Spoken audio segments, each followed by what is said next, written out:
Pre BSTC की तैयारी करने वाले आप सभी अभ्यर्थियों का अपने YouTube चैनल हनी की क्लास पे हार्दिक अभिनंदन करता हूं, स्वागत करता हूं। उम्मीद करता हूं आपकी तैयारी एकदम जोरों शोरों से चल रही होगी और अपने प्रीवियस ईयर के जो क्वेश्चन पेपर है उनकी प्रैक्टिस कर रहे हैं, उससे आप अपनी तैयारी में चार चांद लगा रहे होंगे। साथियों, वैसे आपके लिए आज एक और न्यूज़ निकल के आ रही है। फॉर्म तो अपनी जो फॉर्म फिल करने की अंतिम दिनांक थी वो कल थी 31, और उम्मीद करता हूं आप सभी ने समय से अपना फॉर्म है वो फिल कर दिया होगा। यदि किसी अभ्यर्थी के द्वारा फॉर्म फिल करते वक्त किसी प्रकार की कोई मिस्टेक रह गई हो, कोई गलती रह गई हो, तो अभी अपने बोर्ड ने उसके अंदर संशोधन करने का टाइम दिया। साथियों, 1 तारीख मतलब आज से 4 तारीख रात्रि 12 बजे तक का अवसर दिया गया है, जिसके अंदर आप 50 रुपए के टोकन शुल्क अदा करके वेबसाइट पे कोई भी जो करेक्शन पैनल है उसके माध्यम से जो भी कोई करेक्शन हो सकता है किसी के नाम में, या फिर विशेष रूप से अगर किसी की कैटेगरी में कोई गलती हो गई हो, मान लो आप में से कोई आरक्षित वर्ग का था, जैसे SC ST OBC EWS वर्ग का कोई बच्चा था और गलती से अगर ई मित्र वाले ने जनरल फिल कर दिया है, तो अभी आप उसमें अपना संशोधन करवा सकते हो। कहीं बाद में सोचो कि सर मेरे तो 400 नंबर आए थे और मेरा फॉर्म जनरल से भर दिया था, अगर EWS से भरा हुआ होता, SC से भरा हुआ होता या दूसरी कैटेगरी से भरा हुआ होता तो मेरा तो सिलेक्शन हो जाता। तो इस टाइप की एक बार अभी आप अपना फॉर्म है जिसका प्रिंट आउट आप लेकर आए थे उसको चेक कर लें अच्छे तरीके से। अगर उसके अंदर किसी प्रकार की कोई मिस्टेक की हुई है कोई कैटेगरी में आपके नाम वगैरह में, तो उसमें आप संशोधन अभी करवा सकते हैं। तो अभी आपके पास इसके लिए 4 तारीख तक का मौका है। तो साथियों, लास्ट टाइम जो अपन सोल्व कर रहे थे 2018 का जो क्वेश्चन पेपर था उसको सोल्व किया था अपन ने, और 2018 वाले में 25 क्वेश्चन अपन ने सोल्व कर लिए थे। आज जो आगे के क्वेश्चन है 26 नंबर क्वेश्चन से अपन स्टार्ट करेंगे। तो जो भी अभ्यर्थी नए जुड़े हैं और उन्होंने अगर पहले के वीडियो नहीं देखे हैं तो प्ले लिस्ट में जाकर के पहले के वीडियो है वो देख लेवें। इसके अलावा जिन अभ्यर्थियों ने अभी तक चैनल को सब्सक्राइब नहीं किया है, जो भी BSTC की तैयारी कर रहे हैं, तो तुरंत एकदम चैनल को सब्सक्राइब कर देवें और वीडियो को साथियों लाइक जरूर कर देवें। और इसके अलावा आपके जो भी साथी प्री BSTC की तैयारी कर रहे हैं उन तक इस वीडियो को आप शेयर कर देवें, ताकि कोई भी आपका दोस्त इस बार बचे नहीं सिलेक्शन होने से। चलिए साथियों, चलते हैं क्वेश्चन पे। 26 नंबर क्वेश्चन है, महाविद्यालय का विद्यार्थी से वही संबंध है जो अस्पताल का। अब कॉलेज का स्टूडेंट से जो संबंध होता है तो हॉस्पिटल का वो रोगी से होता है। साथियों, ज्यादा सोचने की जरूरत ही नहीं है, 4 नंबर ऑप्शन सही हो जाएगा। फिर है सिग्नल ट्रैफिक, जिस प्रकार से सिग्नल है वो ट्रैफिक को कंट्रोल करता है। अब जैसे सिग्नल मान लो ग्रीन हो गया तो ट्रैफिक स्टार्ट हो जाएगा, रेड हो गया तो रोक दिया जाएगा। तो ट्रैफिक को एक तरीके से रोकने के लिए सिग्नल का प्रयोग किया जाता है, उसी प्रकार नदी को रोकने के लिए बांध का इस्तेमाल किया जाता है। तो ये बिल्कुल पहला ही आंसर एकदम सटीक होगा। उसके बाद प्रकाश को रोकने के लिए लेंस का इस्तेमाल नहीं होता है। प्रकाश लेंस से प्रकाश रुकता नहीं है साथियों, वो तो या तो उसको अपन फोकस कर सकते हैं या फैला सकते हैं। दरवाजा मकान वो एंटर करने के लिए काम आता है, ऑपरेशन डॉक्टर अलग ही चीज हो गई। तो एकदम सटीक आंसर बांध और नदी वाला हो जाएगा। उसके बाद M गुणा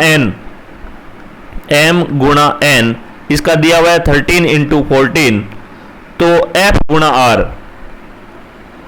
तो ये आप खुद भी दिमाग लगा के बता सकते हो।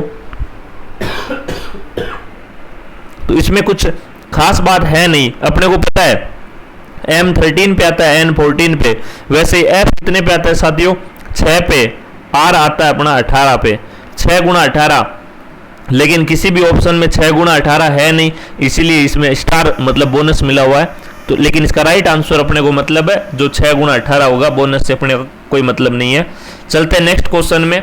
बकेट को क्या लिखा हुआ है साथियों BUCKET। बकेट को लिखा है ACTV, ये BU है साथियों, कंफ्यूज नहीं होना है। ACTV BDJ, चलो इस टाइप से कुछ लिखा है। अब थोड़ा सा आपको दिमाग लगाना कि लिखा क्या है। देखो B है, B को क्या लिखा है, B के पहले और बाद में कौन आता है A और C, ABC। U से पहले T बाद में V, तो ये दोनों लिख दिए। C से पहले B बाद में D, ये दोनों लिख दिए। ओवरऑल क्या है, मतलब जितने यहाँ पे लेटर है उनसे पहले वाला बाद वाला लिखा है। तो अब अपने को जो पूछ रहा है उसमें भी आपको पहले वाला और बाद वाला लिखना है। तो किसका पूछ रहा है? बोनस का, BONUS। अब इससे पहले कौन आएगा? A, B के बाद C, O से पहले और बाद में, तो O किसके बाद में आता है? MNOP, फिर N से पहले और बाद में MNO, U से पहले T और बाद में V, S से पहले RST। तो ये अपना जिसमें बन रहा है ACNP, MOTV, NOTV, RT, 3 number विकल्प में बन रहा है। तो 3 नंबर विकल्प एकदम सही हो जाएगा। कुछ खास था नहीं। अब कंफ्यूज नहीं होना है कि सर ये बकेट से इतना बड़ा दिया हुआ है तो क्या दिया हुआ होगा? अरे बड़ा हुआ है तो इसका मतलब डबल हुआ है, तो 1 के 2 हुए, एक पहले वाला एक बाद वाला, तो एकदम नॉर्मल सा था, कोई ज्यादा था नहीं। यदि किसी भाषा में A का कूट 1 है, B का 2 है और आगे भी ऐसे ही है, मतलब सीधा ही A को 1 पे, B को 2 पे, C को 3 पे, तो BIDDIC का कूट क्या होगा? ये मैं क्वेश्चन आपके लिए छोड़ देता हूं, आपको इसको कमेंट में बताना, एकदम इजी सा है। 31 नंबर क्वेश्चन है, यदि A B के दक्षिण में है तो पहले तो जब डायरेक्शन की बात आ जाए तो पप्पू वाला चीज बना लिया करो, उत्तर दक्षिण और बीच में कौन? पप्पू, ये अपना प और ये अपना पू। अब क्या कह रहा है देखो, यदि A B के दक्षिण में, A दक्षिण नीचे तो A B के दक्षिण में कर दिया भाई, ये B हुआ, B के दक्षिण में हो गया A, ठीक है। और C B के पूर्व में, C जो है वो B के पूर्व इधर रह गया, तो ये C इधर है B के, ठीक है। A C के संबंध में किस दिशा में है? तो A C से किस दिशा में है? तो C से इस कोने में, ये कौन सा है? दक्षिण और पूर्व है, तो दक्षिण और पश्चिम, तो कौन से ऑप्शन में? देखो दक्षिण पश्चिम, चौथे ऑप्शन में, चौथा विकल्प एकदम राइट आंसर हो जाएगा। C से A है वो दक्षिण पश्चिम में पड़ रहा है, ठीक है साथियों। क्वेश्चन नंबर 32, एक शाम को सूर्यास्त से पहले 2 दोस्त राकेश और रहीम आमने सामने एक दूसरे से बात कर रहे हैं। यदि रहीम की परछाई एकदम उसके दाहिने ओर थी तो राकेश किस दिशा के सामने था? वापस क्वेश्चन दिशा का ही है साथियों, तो वापस पप्पू को बना लेते हैं, उत्तर दक्षिण पश्चिम और ये अपना पूर्व है। अब क्वेश्चन क्या है, एक शाम को सूर्यास्त से पहले, तो देखो एक चीज मेरे को आप बताओ, सूर्य उदय किधर से होता है? सर पूर्व से होता है, और छिपता किधर है? पश्चिम में। और सूर्यास्त की बात हो रही है तो सूर्य कहां पे आया हुआ है? इधर, सूर्य इधर आया हुआ है, तो इसका मतलब परछाई किधर बनेगी? इधर, पूर्व दिशा की तरफ बनेगी। अरे सूर्य से अपोजिट, उल्टे में तो, विपरीत दिशा में तो बनती है परछाई। तो ये क्या कह रहा है, 2 दोस्त राकेश और रहीम आमने सामने एक दूसरे से बात कर रहे हैं। यदि रहीम की परछाई एकदम उसके दाहिने ओर है, दाहिने तरफ है, तो इसका मतलब यहां पे लड़का खड़ा होगा तो दाहिना इधर होगा ना, तो इधर मुंह करके खड़ा है, जैसे ये इधर मुंह करके एक लड़का खड़ा है मान लो, और इसकी परछाई किधर है? दाहिने तरफ, यहां पे इसकी परछाई पड़ रही है, तो सामने आमने सामने खड़े हैं, तो जो सामने वाला होगा उसका मुंह इधर हो जाएगा, सामने वाले का मुंह किधर होगा? इधर। इधर का मतलब कौन सी दिशा में होगा? दक्षिण दिशा में। तो क्या पूछ रहा है, राकेश किस दिशा के सामने था? तो दक्षिण के था, तो 2 नंबर विकल्प एकदम सटीक हो जाएगा। भाई रहीम है, उससे उसकी किधर बन रही है परछाई? अपने दाहिने तरफ, मतलब इधर। और ये अपने को कैसे पता चला कि पूर्व में बन रही है? अरे अपने को पता है सूर्यास्त का टाइम है, तो सूर्यास्त के टाइम में सूर्य किधर होता है? पश्चिम में, तो परछाई किधर बनेगी? पूर्व में, और पूर्व इसके दाहिने तरफ, इसका मतलब इसका मुंह ऊपर है, तभी तो दाहिना इधर होगा, तो इसके सामने वाले का मुंह इधर होगा, मतलब दक्षिण की तरफ, तो दक्षिण अपना एकदम क्या हो जाएगा? राइट आंसर हो जाएगा। बहुत बढ़िया, चलते हैं आगे वाले क्वेश्चन में। आगे वाला क्वेश्चन है 5 7 10, 5 7 10 15 22, 15 22। अब इसमें आगे पूछ रहा है क्या आएगा, तो देखो 5 और 7 में गैप कितने का? 2 का, 2 के बाद यहां गैप कितने का? 3 का, यहां गैप कितने का? 5 का, यहां गैप कितने का? 7 का। अब आप अगर सोचो कोई सीरीज के हिसाब से बढ़ रहा है क्या? यहां 1 बढ़ा, फिर 2 बढ़ा, फिर 2 बढ़ा। अगर 2 बढ़ रहा होता तो यहां भी 2 बढ़ता, मतलब यहां तो 1 बढ़ा, यहां पे 2 बढ़ा, और यहां पे कितना? 2 बढ़ा है। तो लेकिन ओवरऑल गैप एक तरीके से कंटिन्यू एक जैसा गैप नहीं है, इसका मतलब अंतर उस हिसाब से नहीं है। तो किस हिसाब से बढ़ रहा है? थोड़ा सा दिमाग लगाओ। 2 3 5 7 ये सब क्या है? ये सब आपके अभाज्य संख्या है साथियों। क्या है? अभाज्य संख्या है। अभाज्य संख्या का मतलब जिनमें किसी का भाग नहीं जाता। 2 में किसी का जाता है क्या? 2 का ही जाता है और किसी का नहीं। 3 में किसी का नहीं, 5 में किसी का नहीं, 7 में किसी का नहीं। तो इसके बाद और क्या आता है जिसमें किसी का भाग नहीं जाता? 11 आता है साथियों। किसी के दिमाग में 9 आया होगा, लेकिन 9 में 3 का भाग जाता है, 11 में किसी का भाग नहीं जाएगा। मतलब अब अंतर कितना का रहेगा? 11 का। तो 22 में 11 जोड़ेंगे तो कितना बनेगा? 33। और ये किसी विकल्प में है नहीं, क्वेश्चन में मिस्टेक है। लेकिन एक आपको अगर एग्जाम में पूछा जाएगा तो एक ऑप्शन में आपके क्या आएगा? 33 आएगा। 31, 32, 34, 35 दे रखा है। सही क्वेश्चन ये था 31, 32, 33, 34। तो 33 अपना राइट आंसर हो जाएगा। फिलहाल किसी ऑप्शन में है नहीं, अपने को आंसर से मतलब है, यहां विकल्प से मतलब नहीं है। और एग्जाम में अगर ऐसा आ जाता है तो बोनस मिलेगा, टेंशन लेने की जरूरत नहीं है। चलते हैं नेक्स्ट पे। 703 703 से बना है 655, 655 से बना है 607, और ऐसे बनते हुए लास्ट में आ गया 463। तो देखो 703 से 655 गैप कितने का है? ये हो गया आपका 3 और ये 45, 48। फिर यहां पे भी गैप कितने का? 48। तो 463 में भी लास्ट में गैप कितने का होगा? 48 का। सब में 48 48 कम होता जा रहा है। 48 कम कर दो, कितना बचेगा? 15, 415। तो जो 415 आ रहा 3 नंबर ऑप्शन में, तो 3 नंबर विकल्प अपना एकदम सटीक हो जाएगा। कुछ नहीं है, देख के बड़ा बड़ा लग रहा था बट था कुछ नहीं। हर एक ऑप्शन के बाद अगली संख्या में 48 कम हो रहा है, तो कोई टेंशन वाली बात नहीं, हो गया आराम से। एक पिता वर्तमान में अपने पुत्र से 3 गुना बड़े हैं। भाई साहब ये तो हो गए अपने पिताजी, और ये हो गया उनका पुत्र। क्या ऑप्शन दिया हुआ है? वर्तमान में पुत्र और पिताजी में क्या फर्क है? जो पुत्र है उससे पिताजी 3 गुने बड़ा है। 3 गुणे है क्या? अपने पुत्र से 3 गुना बड़े हैं। हाँ जी 3 गुणे, ठीक है। 5 वर्ष पूर्व है। आगे का क्वेश्चन पढ़ने से पहले यहीं रुक जाओ। 5 वर्ष पूर्व का मतलब क्या हुआ? अरे जैसे आप हो, आज मान लो आप कितने साल के हो? मान लो आज आप हो 18 साल के। कितने? 18। तो 5 साल पहले कितने थे आप? आज आप 18 साल के हो तो 5 साल पहले आप कितने थे? सर 5 कम कर दो, 13 साल के थे हम। कितने थे? 13 साल के। अरे कैसे पता चला? 5 कम किया। तो आज ये पुत्र जो है x, वो x साल का है, तो 5 साल पहले कितना था? x - 5 का था साथियों। कितने का था? x - 5 का। और पिताजी 5 साल पहले कितने थे? 3x - 5 के। बात समझ में आई क्या?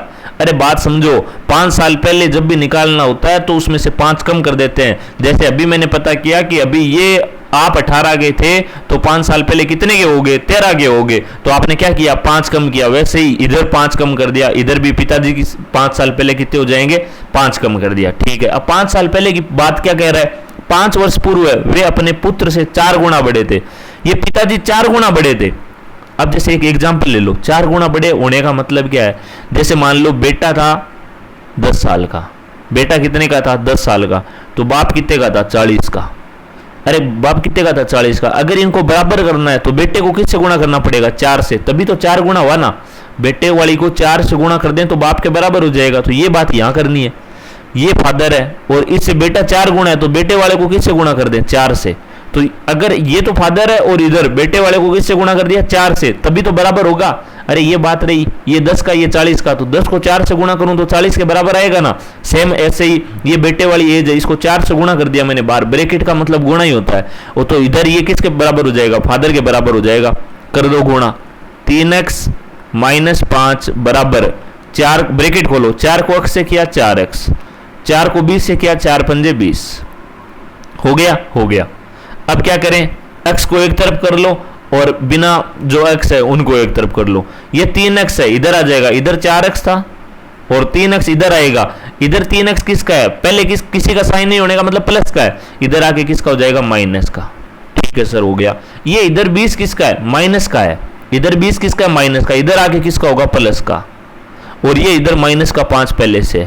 20 में से 5 गया, कितना बचा? 15। और 4 में से 3x चला गया तो कितना बचा? 4 में से 3 गया तो 1x, मतलब x बच गया।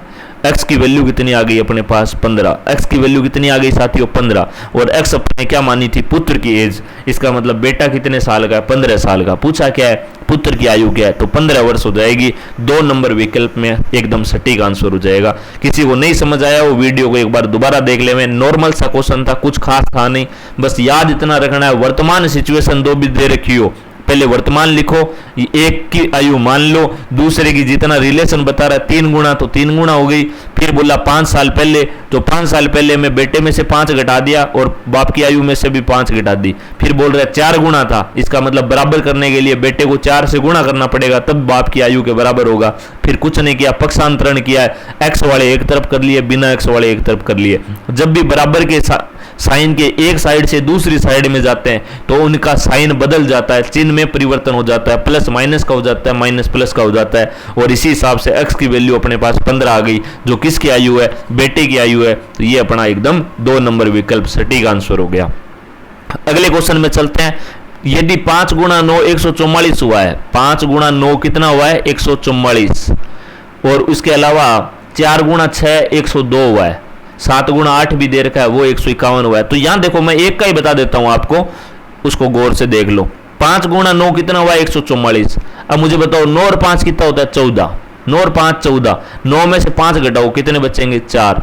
मतलब पहले तो जोड़ा है, बाद में घटाया है। तो पूछ किसका रहा है, 2 गुणा 5 का, 2 गुणा 5 का। तो पहले 9 और 5 14, मतलब जोड़ दो, 5 और 2 7। अब 5 और 2 में अंतर कितने का, 3 का। मतलब इसका सटीक आंसर क्या होगा, 73। क्या होगा, 73। तो चलते हैं, इसके ऑप्शन आगे वाले पेज पे है, देख लेते हैं। ये रहा आपका 73, कितने नंबर विकल्प में, 4 नंबर में। तो 4 नंबर विकल्प एकदम सटीक आंसर हो जाएगा। चलते हैं नेक्स्ट क्वेश्चन पे। अगला क्वेश्चन 37 से लेके 40 तक के जो क्वेश्चन है वो इस एक आपका वेन डायग्राम दे रखा है, उससे उस पर आधारित है। नीचे दी गई आकृति में 3 अंतः विभाजक वृत्त है जो विद्यार्थियों के समूह को इंगित करता है जो टेनिस, बैडमिंटन और वॉलीबॉल खेलते हैं। चलिए ये तो अपने को देखने से ही समझ में आ जाएगा। 3 वृत्त मैं बना देता हूं, 1 2 3। ये 3 वृत्त अब जैसे भी बने हैं पर बन गए, कोई बात नहीं है ना। ए डी, बीच में आपका सी बी एफ, ये अपना जी, ये अपना ई। अब इसके अलावा ये तो है बैडमिंटन, ये नीचे वाला अपना वॉलीबॉल और इधर वाला अपना टेनिस। ठीक है, हो गया सर। अब क्वेश्चन पे चलते हैं। कौन सा अक्षर विद्यार्थियों के उस समूह को दर्शाता है जो तीनों खेल खेलते हैं। तीनों काट रहे हैं, उसका कॉमन कहां पे आ रहा है, सी में। कहां पे आ रहा है साथियों, सी में। तो ये हो जाएगा सी सटीक आंसर।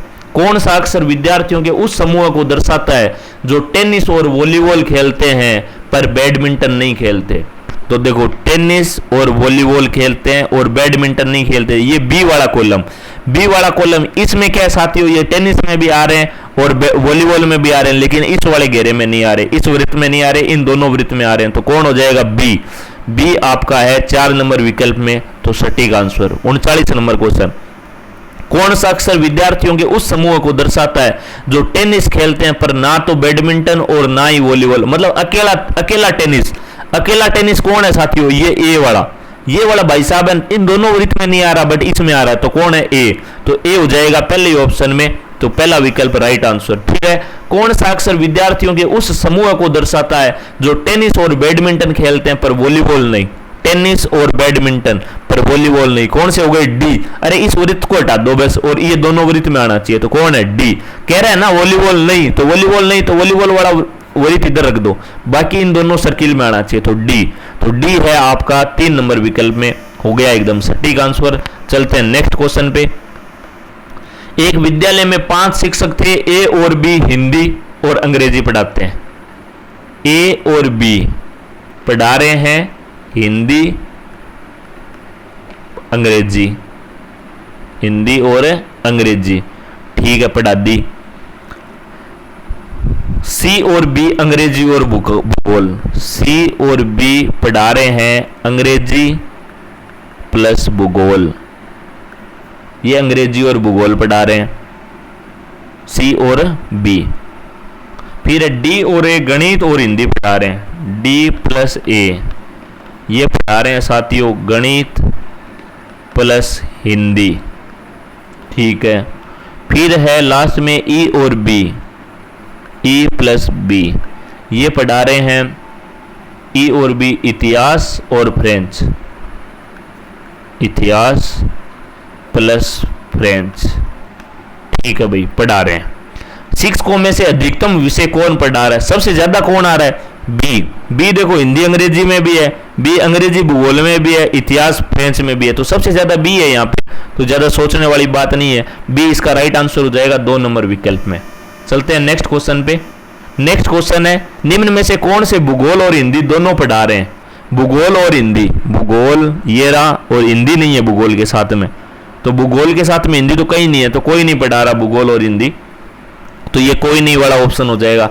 फिर है 2 से अधिक शिक्षक कौन सा विषय पढ़ा रहे हैं, 2 से अधिक शिक्षक कौन सा विषय पढ़ा रहे हैं, अल्ले डिलीट कर दिया साथियों। तो 2 से अधिक शिक्षक कौन सा विषय पढ़ा रहे थे, तो इसमें देखो गौर से अगर देखें अपन, तो 2 से अधिक, देखो ए और बी हिंदी पढ़ा रहे हैं, उसके बाद में लास्ट में डी और ए भी गणित और हिंदी पढ़ा रहे हैं, तो हिंदी एक ऐसा सब्जेक्ट है जिसको 4 लोग पढ़ा रहे हैं एक तरीके से, तो ये 2 से अधिक वाला कौन सा आ जाएगा, हिंदी सब्जेक्ट आ जाएगा साथियों। चलते हैं आगे वाले पे।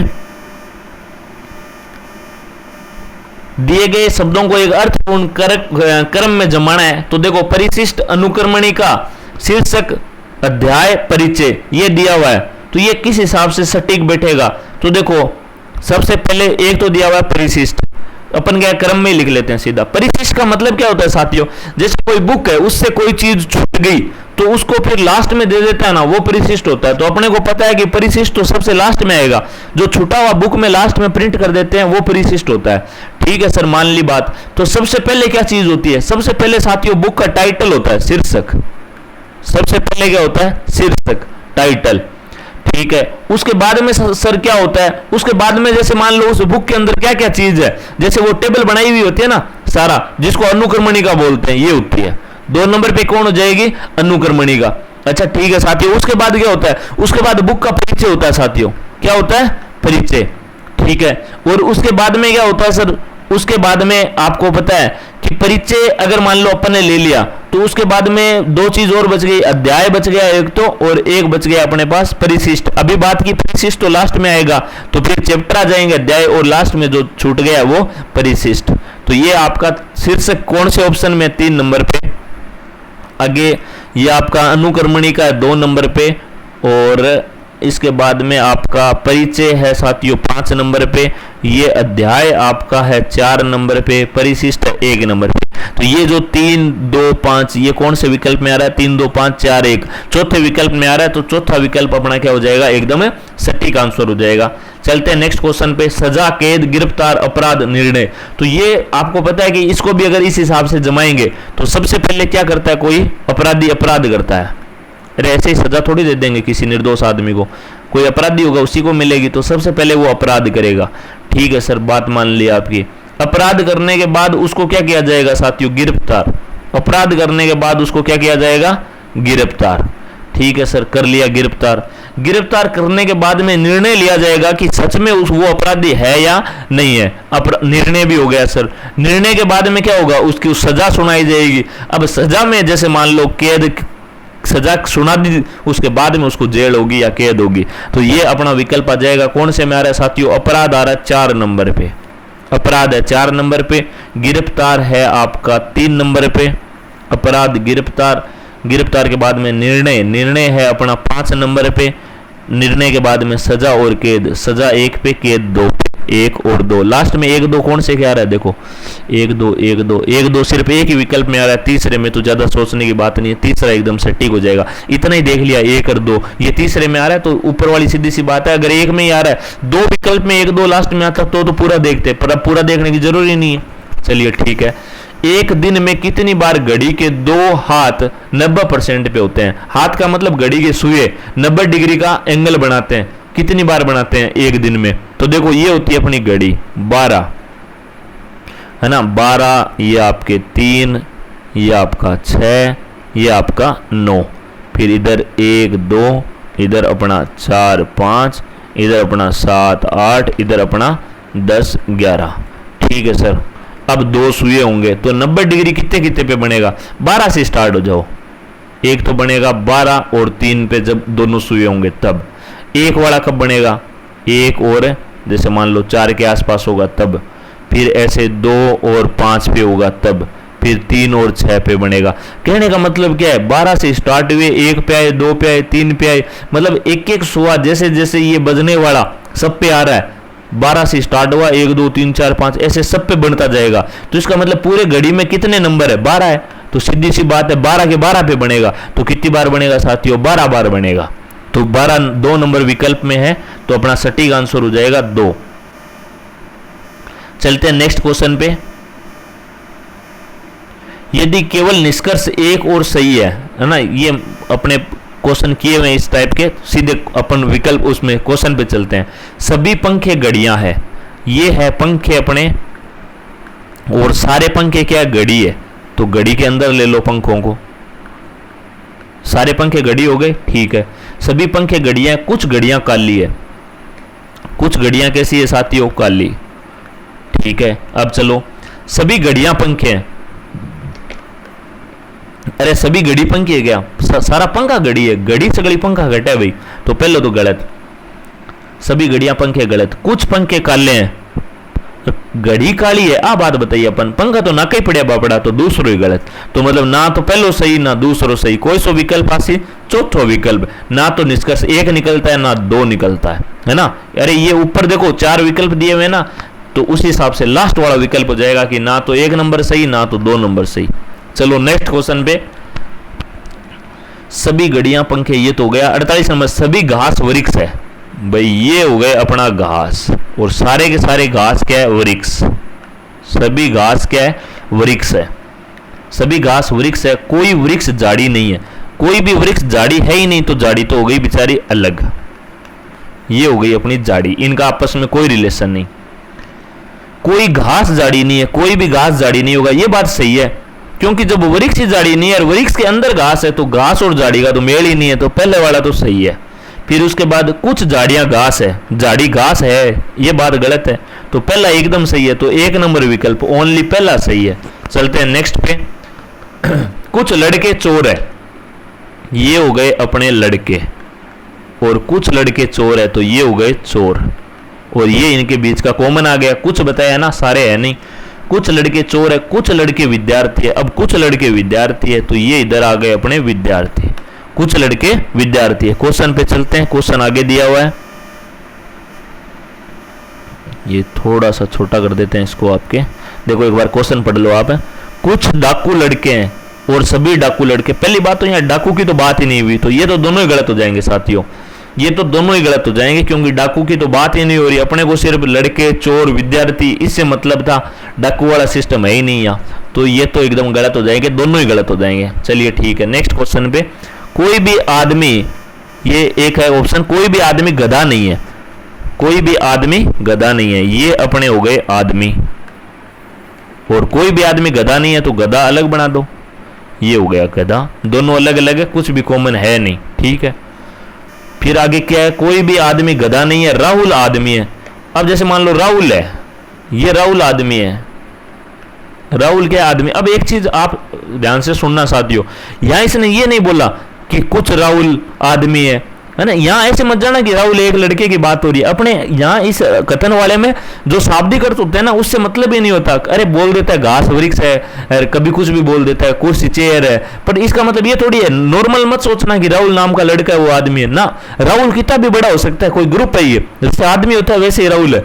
अब ये बोल रहा है कि राहुल आदमी है, तो इसका मतलब आदमी के अंदर राहुल है, मतलब ये दोनों बराबर भी हो सकते हैं साथियों, हो सकता है राहुल बड़ा भी हो सकता है, कोई बड़ी बात नहीं है, लेकिन दोनों इक्वल तो हो ही सकते हैं। तो यहां अब भी अपन इतना छोटा ले लेते हैं जितना इसने बोला है, तो राहुल आदमी है, ठीक है ले लिया। अब आगे क्वेश्चन क्या है, राहुल गधा नहीं है, तो राहुल गधा नहीं है, ये बात तो एकदम सही है, क्योंकि राहुल आदमी है और गधा इधर रह गया, तो ये तो दोनों आपस में बराबर होंगे नहीं, राहुल गधा नहीं है, सभी आदमी राहुल नहीं है। अब आदमी सारा का सारा राहुल को नहीं आ कह रही है, वो आपा कौन गए इसका, क्यों कौन गए इसका, राहुल भाई इस तो बड्डो भी हो उसको, अनिया थोड़ी कही अपन का सगड़ा राहुल आदमी है, अनिया कहो राहुल आदमी है, अब दोनों बराबर भी तो उसके भाई, अरे दोनों बराबर हो उसके, फिर भी तो राहुल आदमी रहेगा। हाँ बात तो सही है सर, तो अगर दोनों बराबर होगा तो सारा आदमी राहुल होगा, को नहीं होगा, होगा, तो इको मतलब दूसरा ऑप्शन पापा कौन जास का, ओनली पहला ऑप्शन आपनो सटीक है।